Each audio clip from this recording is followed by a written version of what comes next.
సగం మంది పట్ల మీ వైఖరి ఏంటి, మీ చిత్తశుద్ధి ఏందన్నది ఇవాళ తెలుస్తుంది. కాబట్టి మరి ఆ ప్రజలను ఆలోచించవలసిందిగా నేను కోరుతా ఉన్నా. ఒక పక్క బీఆర్ఎస్ పార్టీ ఇట్లా ఉంటే ఇంకొక పక్క కాంగ్రెస్ పార్టీ నవ్విపోతురుగాక నాకేటి సిగ్గు అన్నట్టు ఇవాళ మా నిజామాబాద్ ఎన్నికలకు ఇన్ఛార్జ్గా ఎమ్మెల్యే గాంధీ గారిని పంపడం జరిగింది. మరి గాంధీ గారు ఎవరు అంటే బీఆర్ఎస్ పార్టీ కోటాలో ఆయనకు పిఎస్సి చైర్మన్ వచ్చింది. ఆయన బీఆర్ఎస్ ఎమ్మెల్యేగా పిఎస్సి చైర్మన్ వచ్చింది. ఈ బీఆర్ఎస్ ఎమ్మెల్యేకు స్పీకర్ గారు క్లీన్ చీట్ ఇచ్చారు. ఈయన పార్టీ మారలేదు, ఈయన బీఆర్ఎస్ ఎమ్మెల్యేనే అని క్లీన్ చీట్ ఇచ్చారు. మరి ఈయన బీఆర్ఎస్ ఎమ్మెల్యే అయితే నిజామాబాద్ కాంగ్రెస్ పార్టీ ఎన్నికల ఇన్ఛార్జ్గా ఎట్లా వస్తాడు? దానికి బాజాప్తా గాంధీ భవన్ నుంచే మీరు ఇవాళ లెటర్ ఇచ్చి పంపించారు. అంటే అధికారంలో ఉన్నటువంటి పక్షం ఘోరాతి ఘోరంగా ప్రజాస్వామ్యాన్ని అపహాస్యం చేస్తూ ప్రజల యొక్క తీర్పును అవహేళన చేస్తూ వాళ్ళు ఒక పద్ధతి పాటిస్తారు, ప్రతిపక్షం ఇంకొక పద్ధతి పాటిస్తుంది. ఎవరిని నమ్మాలి ప్రజలు? ఈ టైంలో ఎవరు కోటేయాలి ప్రజలు?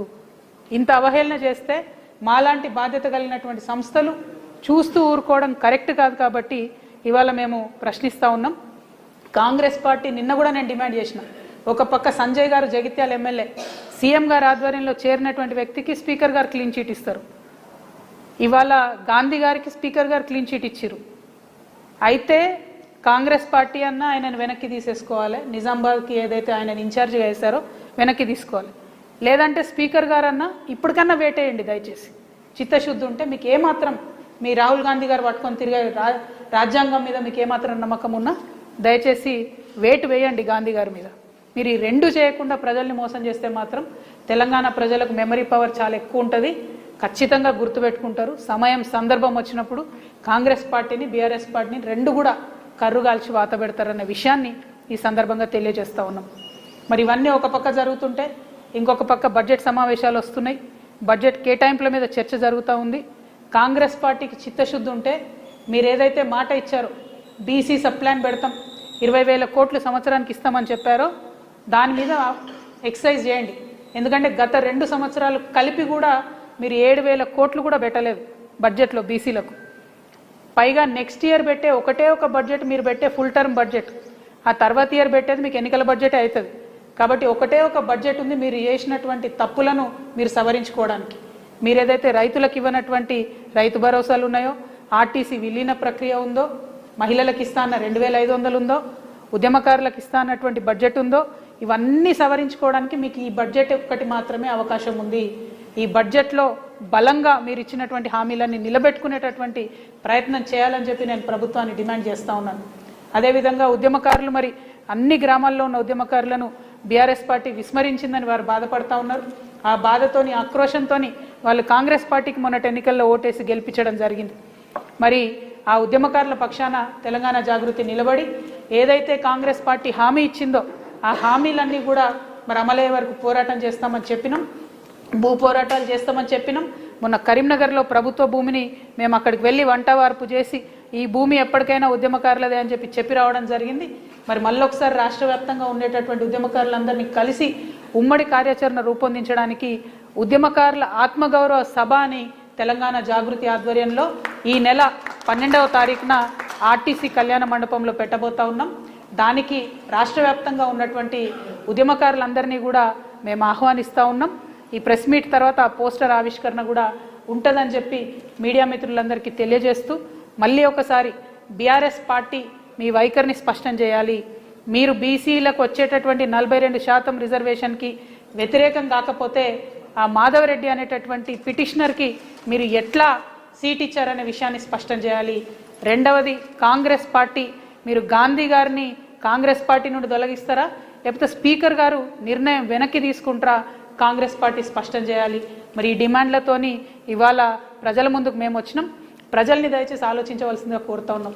ఎన్నికలు వస్తుంటాయి పోతుంటాయి, కొంతమంది ఎన్నికైతుంటారు పోతుంటారు, కానీ ఆయా ఎన్నికలలో ఆయా పార్టీల వైఖరి ఏందన్నది మాత్రం మనం గుర్తుపెట్టుకోవాల్సినటువంటి అవసరాన్ని దయచేసి మేధావులకు, విద్యార్థులకు, మహిళలకు గుర్తు చేస్తూ మీ అందరి దగ్గర నేను సెలవు తీసుకుంటున్నాను.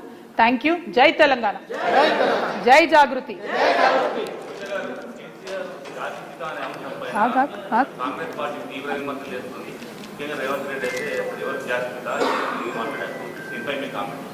ఏమో నాకు అర్థం కాదు. రేవంత్ రెడ్డి కామెంట్ జాతిపిత కేసీఆర్ జాతిపిత రేవంత్ రెడ్డి కామెంట్ చేశారు. ఎవరికి ఎవరు జాతిపిత? ఆయన కొందరికి మాత్రమే జాతిపిత అనేది కూడా ఆరోపణ చేశారు. అంటే ఒక్క విషయం అండి, ఎవరు ఏం చేసినా తెలంగాణ ఉద్యమంలో మనందరం చేసిన ఉద్యమాలకు మనకంటూ ఒక పేజీ ఉంటుంది, ఒక చరిత్ర ఉంటుంది. కేసీఆర్ గారికి మాత్రం ఒక పుస్తకమే ఉంటుంది. నేను ఇవాళ కేసీఆర్ గారికి విభేదించవచ్చు, నేను ఇవాళ బీఆర్ఎస్ పార్టీలో లేకపోవచ్చు, కానీ కేసీఆర్ గారు చేసిన ఉద్యమానికి ఆయన చరిత్రలో ఒక పుస్తకమే ఉంటుంది. ఆ విషయాన్ని కాదు అని చెప్పి రేవంత్ రెడ్డి గారు కేసీఆర్ గారిని రాజకీయంగా ఎదుర్కొనే దమ్ము ధైర్యం లేక ఆయన మీద విమర్శలు చేస్తున్నారని నేను భావిస్తున్నాను. నేను కేసీఆర్ గారికి మద్దతు ఇస్తలేను. రాష్ట్ర రాజకీయాల్లో ఒక మర్యాదపూర్వకమైన వాతావరణం ఉండాలని కోరుకునే ఆడబిడ్డగా చెప్తున్నా. విమర్శ చేయండి, ఏదన్నా చేయండి, కానీ ఒక లైన్ దాటొద్దు. రేవంత్ రెడ్డి గారు అన్ని లైన్లు దాటి ఒక జాతిని పట్టుకొని మాట్లాడుతూ ఉన్నారు. నేను నిన్న కూడా చెప్పిన అది కరెక్ట్ కాదు. ఏ జాతిని ఎవరు కూడా అవమానించకూడదు. అన్ని జాతులకు మనం గౌరవం ఇచ్చుకుంటేనే బాగుంటుంది.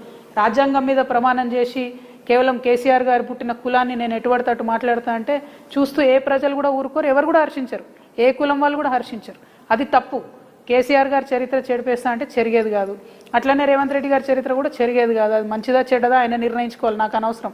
కానీ ప్రజల హృదయాలను గెలుచుకొని ఎప్పుడైనా రాజకీయాలు చేయాలి, కానీ అవతలోని తిడితేనే రాజకీయం చేస్తాం అనుకుంటే అది కరెక్ట్ కాదు. నేను రేవంత్ రెడ్డి గారి వాక్యాలను నిన్న కూడా ఖండించాను, ఇవాళ కూడా ఖండిస్తున్నా. ఇటువంటి భాష తెలంగాణ రాజకీయాల్లో ఉండకూడదని చెప్పి నేను మనస్ఫూర్తిగా నమ్ముతా ఉన్నాను. Thank you.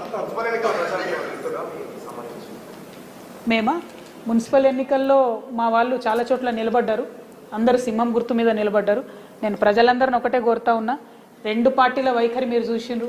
కాంగ్రెస్ వైఖరి ఎట్లా ఉందో, బీఆర్ఎస్ వైఖరి ఎట్లా ఉందో, ఇక బీజేపీతోనైతే మనకు సంబంధమే లేదు. కాబట్టి ప్రజలందరినీ రిక్వెస్ట్ చేస్తున్నా, మాలాంటి వాళ్ళు, కొత్తగా వస్తున్న వాళ్ళు, సింహం గుర్తు మీద నిలబడ్డ వాళ్ళు, ఇండిపెండెంట్గా పోటీ చేస్తున్న వాళ్ళు, సిపిఎం పార్టీ వాళ్ళు, న్యూ డెమోక్రసీ లాంటి వాళ్ళు, ప్రశ్నించే తత్వం ఉన్నటువంటి ప్రతి ఒక్కరిని కూడా గెలిపించమని నేను రిక్వెస్ట్ చేస్తున్నాను. Thank you.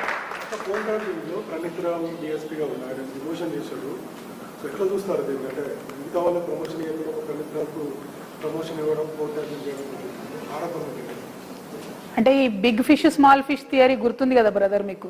స్మాల్ ఫిష్ని పట్టుకొని బిగ్ ఫిష్ని ఇడిచిపెట్టుడు అనేది ఫోన్ ట్యాపింగ్లో కూడా అదే జరుగుతుందని నాకు అనిపిస్తుంది. ఇప్పుడు ప్రణీత్ రావు అనే అతను డిఎస్పీ, తనని డిమోషన్ చేశారు. మరి ఎందుకోసం డిమోషన్ చేశారు అనేది ప్రభుత్వం అయితే ఇక్కడ చెప్పలే. కానీ ఈ స్మాల్ ఫిష్ని చూపించి మరి ఈ ప్రణీత్కి ఆర్డర్ ఇచ్చినటువంటి బిగ్ ఫిష్లను వాళ్ళని వదిలేస్తారా ఏంది అన్నది ప్రభుత్వమే ఫ్యూచర్లో చెప్పాలి. మరి డిమోషన్ చేసిరంటే ఫోన్ ట్యాపింగ్లో ఏదన్నా టెక్నికల్ డీటెయిల్స్ ఉన్నాయా అందుకని చేసిరా, వాళ్ళు చెప్తలేరు ఎందుకు చేసిరో కూడా.